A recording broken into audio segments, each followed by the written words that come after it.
bodies. It's good to see Unison, UCU and the NUS acting together in defence of one of the most important universities in the country. If you look at the so-called top 20 universities and count up the number of black students they've got, you'll find they haven't got as many as London Met. London Met provides for people that the rest of the country have often written off. My daughter went to London Met. London Met was wonderful for my daughter. People are sometimes snobbish about new universities and London Met. I saw what she had to do to get her degree, and I tell you what, it was a bloody sight more than I had to do in 1968 to 71 when I had to get my degree. I apologise to this generation because we argued for continuous assessment. We didn't realise it was going to be continuous assessment and final exams in the end. This is the product, as has been said, of the Home Secretary Theresa May, but it actually reflects the whole mean-spirited, class-based attitude of this government of millionaires.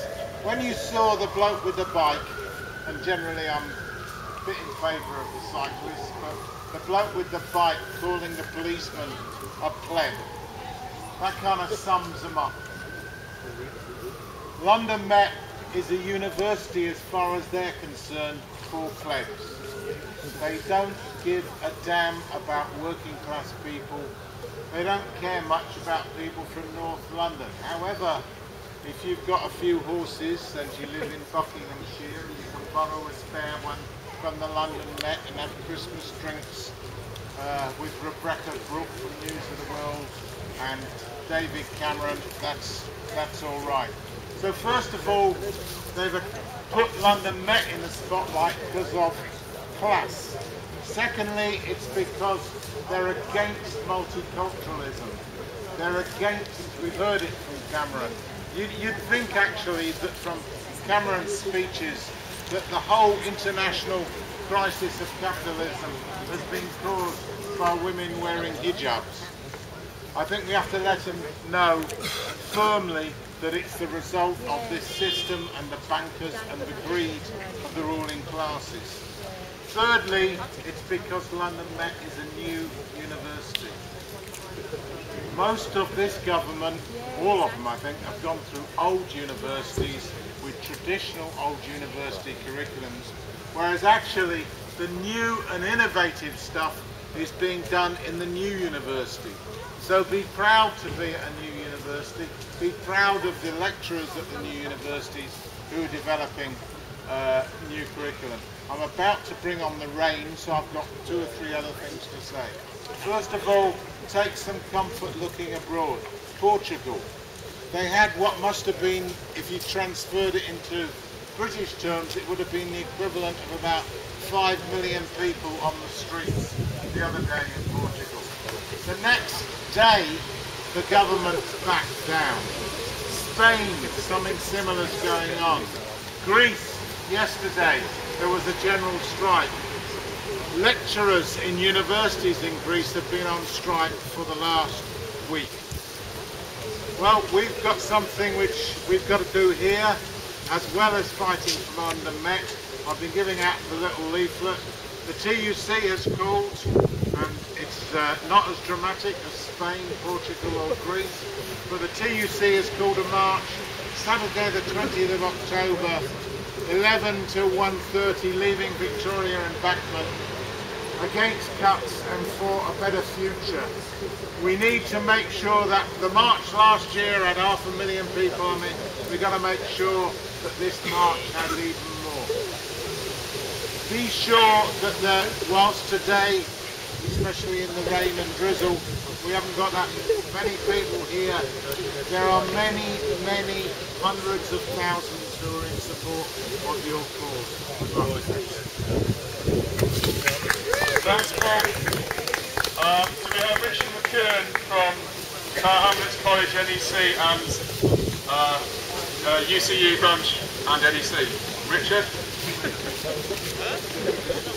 Yeah, hi, I bring solidarity from the UCU, NEC and Tower Hamlets College, which is just down the road in Poplar and Harbour Square.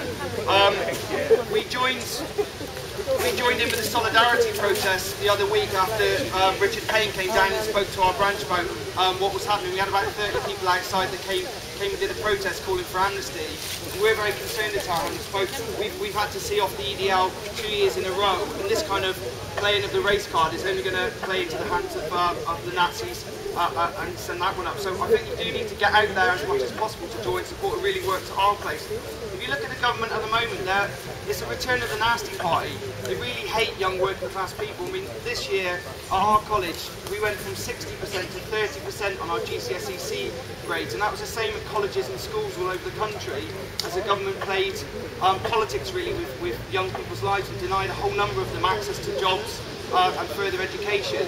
We're 60,000 students down in terms of university applications, and tonight I'm going to go up to speak in Luton at a college where Pete Birkin, the principal, was given the Knight's Bachelor this year for services to the academy movement and to further education, because he's an arch privatiser. He's taken over a whole number of schools and turned them into academies.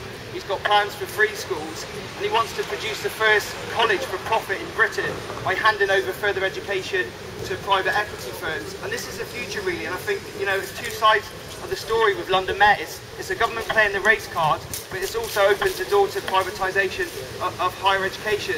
But as much as it's a nasty government, it's also a very weak one. They're riven with infighting at the moment, and I really think we have an opportunity here to bury them. So this October, I hope you mobilise to send people on that demonstration. We should be going around the campuses, knocking on the doors, getting up in our lectures and making speeches about why people should join in. I think London Met should be at the front of that demonstration. They should be the tribune of it, really. But we also need to make that call for a general strike a reality. We can do it in Britain. Last year, 2 million people went out on strike. There were demonstrations all over the country. We can do it here as well. We can finish this government off. Thank you. Thanks, Richard. We have 3 more speakers left, so we won't be here for 2 weeks longer. Hopefully the weather will hold off. I'd like to invite Councillor Catherine West, the leader of Islington Borough Council, to say a few words.